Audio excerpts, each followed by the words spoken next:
বিজ্ঞানে আমি 10 পেয়েছি, মাত্র 10। আমার কি দোষ বলো?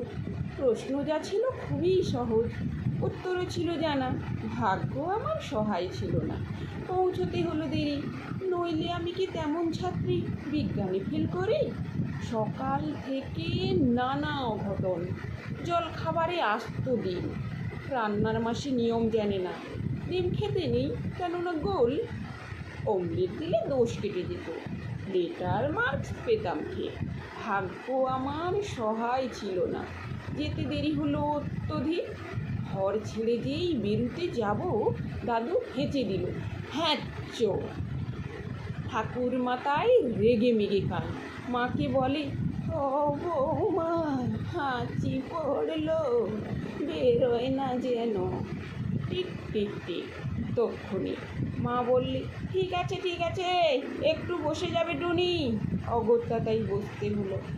হাঁচির বিপদ যেই না কাটলো, চৌকাঠে পা। আবার পড়লো বাধা, টুনি ঘরে বসে যা। কপালে দিয়েছি দইয়ের ফোঁটা, হাতে বিপদ তারিণী, কোমরে ঝুলছে ঢাউস মাদুলি, বিপদ এড়াতে পারিনি।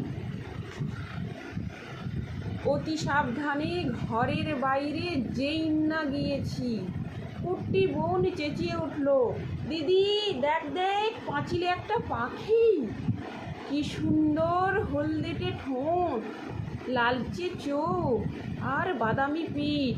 তাকিয়ে দেখি পাঁচিলে বসেছে, হায় হায়, এটা এক শালিক। রিক্সো কাকু দিচ্ছে তারা, কিন্তু যাবার জো নেই। বাড়ির সবাই শালিক খুঁজছে, আয় রে শালিক আয়। আর এক শালিক না দেখে টুনি কি করে স্কুলে যায়?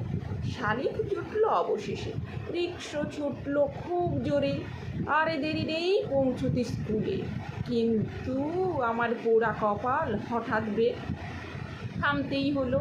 পথ কেটে গেছে কালো টেরা, দেরির পরে আরও দেরি, দেরিতে গেলাম স্কুলে। সামনেই দেখি কি সর্বনাশ, বিজ্ঞান দিদিমণি। খুলে বললাম, রাগে গজগজ, বসতে দিলেন ঘরে। বিজ্ঞানের ছাত্রী হয়ে তুমি ডুবে আছো সংস্কারে। মুক্তমনা দিদিমণি অনেক বকাঝকার পরে প্রশ্নপত্র এগিয়ে দিলেন, খাতা দিলেন। হঠাৎ চেয়ে দেখি কলা নীলা শঙ্খে ভরা দিদিমণির হাতের আঙুলগুলো। বিজ্ঞানে আমি 10 পেয়েছি, মাত্র 10। আমার কি দোষ বলো?